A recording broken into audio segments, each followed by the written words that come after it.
பஹல்காம் பயங்கரவாத தாக்குதலை அடுத்து பிரதமர் நரேந்திர மோடி தலைமையில் அமைச்சரவை கூட்டம். பிரதமர் இல்லத்தில் நடந்த கூட்டத்தில் அமித்ஷா, ராஜ்நாத் சிங், தேசிய பாதுகாப்பு ஆலோசகர் அஜித் தோவல் உள்ளிட்டோர் பங்கேற்பு.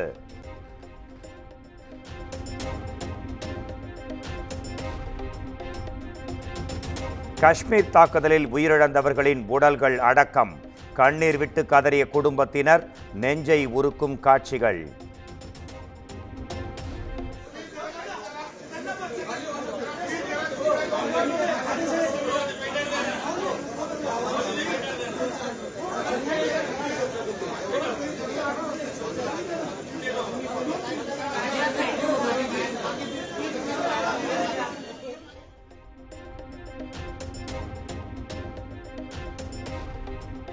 ஜம்மு காஷ்மீர் பயங்கரவாத தாக்குதலுக்கு உலக நாடுகள் கண்டனம். சவுதி அரேபியா, இஸ்ரேல், நியூசிலாந்து, வங்கதேசம் உள்ளிட்ட நாடுகள் வருத்தத்தை பதிவு செய்தன.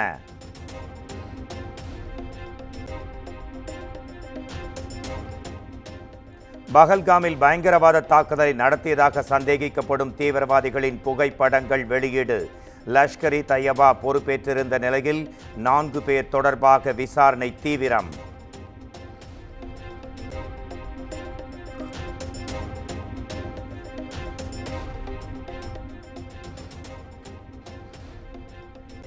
ஜம்மு காஷ்மீரில் பயங்கரவாத தாக்குதல் எதிரொலியாக கண்காணிப்பு பணிகள் தீவிரம்.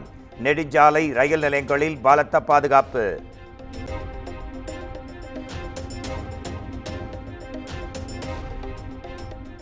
ஜம்மு காஷ்மீர் தீவிரவாத தாக்குதலில் காயமடைந்தோரை சந்தித்த மத்திய அமைச்சர் அமித்ஷா, சிகிச்சை பெறுவோருக்கு ஆறுதல் தெரிவித்து மருத்துவர்களுடன் ஆலோசனை.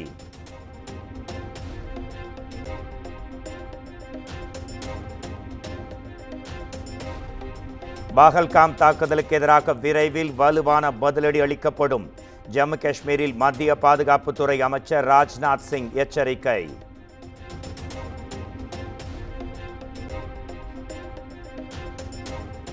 காஷ்மீரில் நாளை அனைத்து கட்சி கூட்டம். பஹல்காம் தாக்குதல் குறித்து ஆலோசிக்க முதலமைச்சர் உமர் அப்துல்லா அழைப்பு.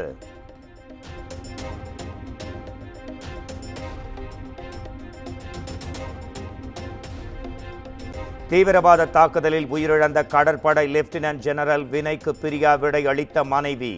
1 வாரத்திற்கு முன் திருமணமான நிலையில் கதறி அழுது ஜெய்ஹிந்த் கூறி அஞ்சலி.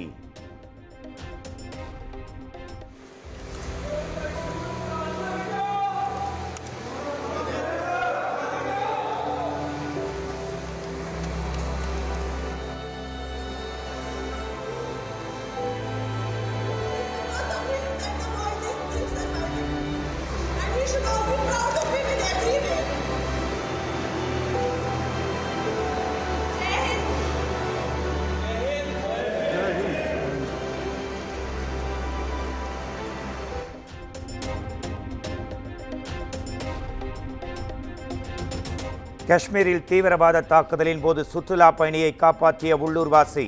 காயமடைந்த நபரை உயிரை பணயம் வைத்து தூக்கிச் சென்ற காட்சிகள் வெளியாயின.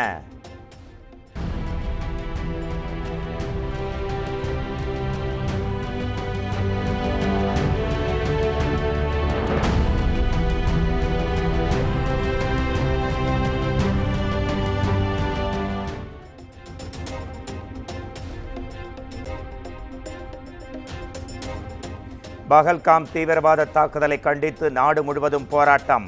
பயங்கரவாதிகளுக்கு எதிராக கடும் நடவடிக்கை எடுக்க வலியுறுத்தல்.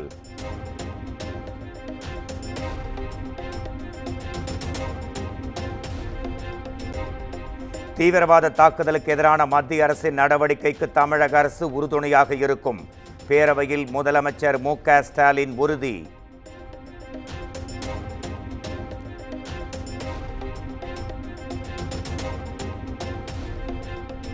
காஷ்மீர் தாக்குதலில் உயிரிழந்தவர்களுக்கு தமிழ்நாட்டின் பல்வேறு மாவட்டங்களில் அஞ்சலி.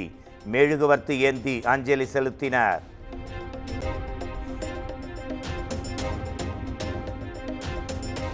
காஷ்மீர் தாக்குதல் சம்பவம் தொடர்பாக கட்சி தலைவர்கள் அரசியல் பேசுவதை தவிர்க்க வேண்டும்.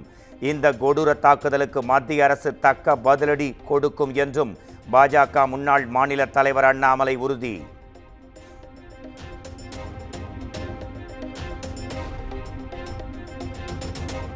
தேசத்தின் ஒற்றுமைக்காக ஒன்றுபட வேண்டிய அவசர காலத்திலும் அரசியலா? எதிர்க்கட்சிகளுக்கு பாஜக மாநில தலைவர் நயினார் நாகேந்திரன் கேள்வி.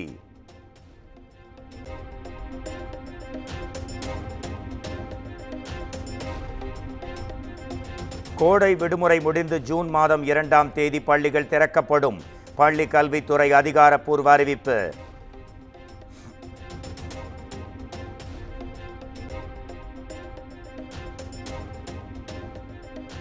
சென்னை விமான நிலையத்திலிருந்து கிளாம்பாக்கம் வரையில் மெட்ரோ ரயில் திட்டத்திற்கு தமிழ்நாடு அரசு ஒப்புதல். மெட்ரோ ரயில் சேவைக்கான விரிவான திட்ட அறிக்கையை தயார் செய்யவும் அறிவுறுத்தல்.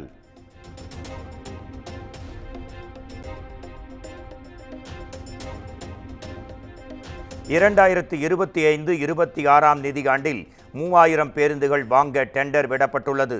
சட்டப்பேரவையில் மானிய கோரிக்கை விவாதத்தின் போது அமைச்சர் சிவசங்கர் அறிவிப்பு.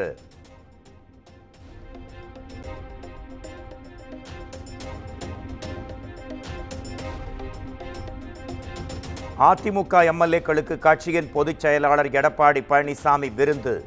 அதிமுக பாஜக கூட்டணி அமைந்ததை அடுத்து ஏற்பாடு.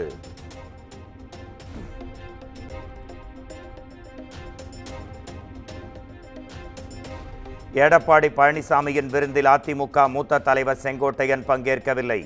சமீப காலமாக எடப்பாடி பழனிசாமியுடனான சந்திப்பை தவிர்த்து வரும் நிலையில் மீண்டும் புறக்கணிப்பு.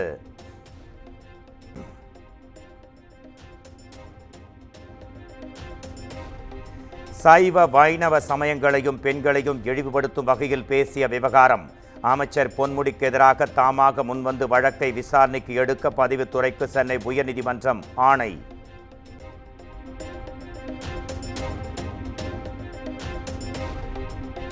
அமைச்சர் பொன்முடியின் வெறுப்பு பேச்சை சகித்துக் கொள்ள முடியாது.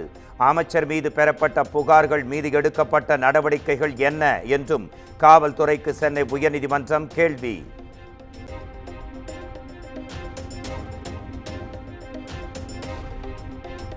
டாஸ்மாக் நிறுவனத்தில் சோதனை நடத்தியது சட்டவிரோதம் அல்ல.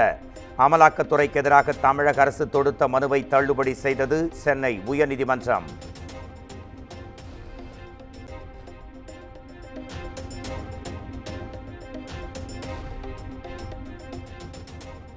சொத்து குவிப்பு வழக்கில் அமைச்சர் துரைமுருகனை விடுவித்த உத்தரவு ரத்து.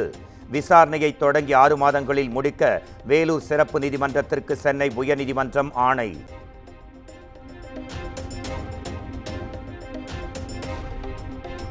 என்எல்சிக்கு எதிரான போராட்டத்தில் அன்புமணி மீது பதியப்பட்ட வழக்கு ரத்து. சென்னை உயர்நீதிமன்றம் ஆணை பிறப்பிப்பு.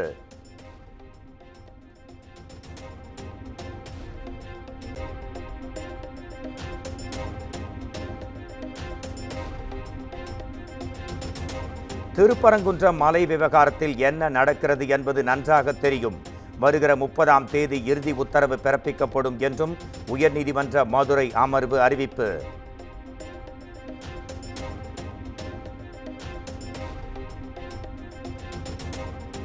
காவலர்களுக்கு வார விடுப்பு வழங்க முதலமைச்சர் உத்தரவிட்ட பிறகும் அதை பின்பற்றாதது ஏன்?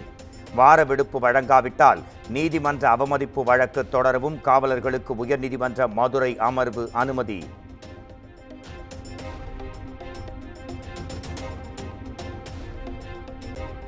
வீட்டுப்பாடம் செய்து வராததால் 400 முறை தோப்பு கரணம் போடச் செய்த அரசு பள்ளி ஆசிரியை.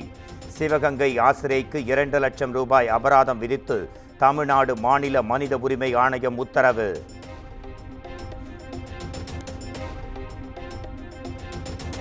உசிலம்பட்டி அருகே கோயிலில் பொங்கல் வைக்க அனுமதி கோரி குறிப்பிட்ட சமுதாய மக்கள் போராட்டம். நீதிமன்றம் மூலம் உரிய அனுமதி பெற காவல்துறை அறிவுறுத்தல்.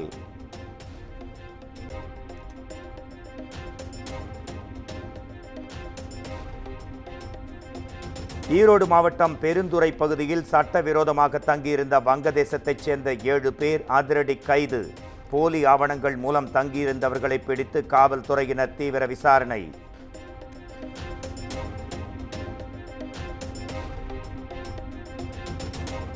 நாமக்கல்லில் உள்ள ஸ்பாவில் பெண் ஊழியர்களிடம் நகை பணம் பறிப்பு. போலீஸ் என கூறி கைவிரசை காட்டிய 7 பேர் கொண்ட கும்பல் கைது.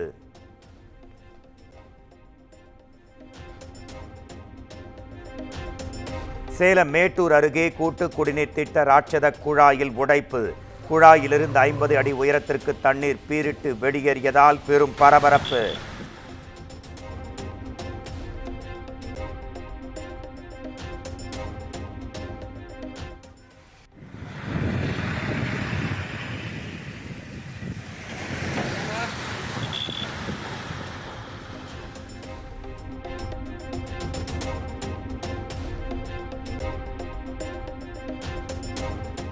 ஆண்டிப்பட்டி அருகே தனியார் பேருந்து மினி வேன் நேருக்கு நேர் மோதி விபத்து.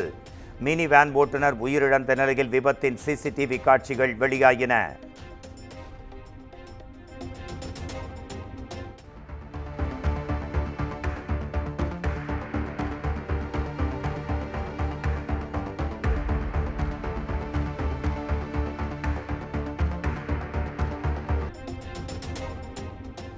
தனது சமூக வலைதள கணக்கை ஹேக் செய்து சிலர் வீடியோவை வெளியிட்டிருப்பதாக யூடியூபர் விஷ்ணு பரபரப்பு பேட்டி.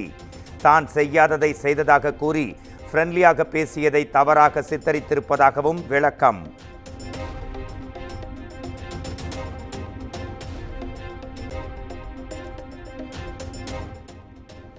தமிழ்நாட்டில் கரூர், ஈரோடு உள்பட 10 இடங்களில் சதமடித்த வெயில். அதிகபட்சமாக வேலூரில் 104 டிகிரி ஃபாரன்ஹீட் வெப்பநிலை பதிவு.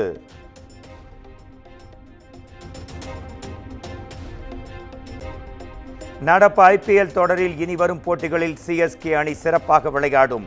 அணியின் தலைமை செயல் அதிகாரி காசி விஸ்வநாதன் நம்பிக்கை.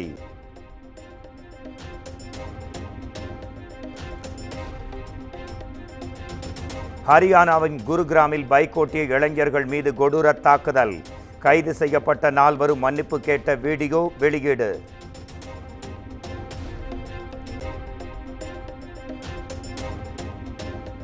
துருக்கியில் நேரிட்ட சக்தி வாய்ந்த நிலநடுக்கம்.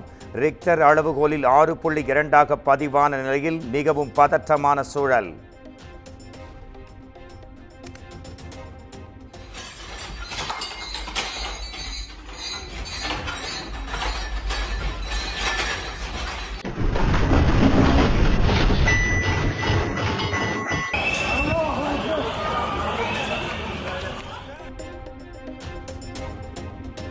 பஹல்காம் தீவிரவாத தாக்குதல் சம்பவம் அதிர்ச்சி அளிக்கிறது. உயிரிழந்தோர் குடும்பங்களுக்கு இரங்கல் என்றும் நடிகர் சூர்யா எக்ஸ் தளத்தில் பதிவு.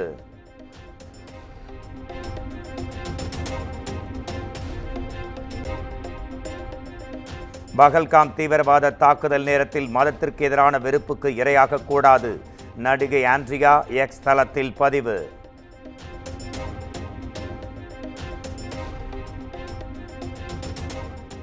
கார் ரேஸில் வென்ற கோப்பைகளுடன் போஸ் கொடுத்த அஜித் குமார். இணையத்தில் வைரலாகும் புகைப்படம்.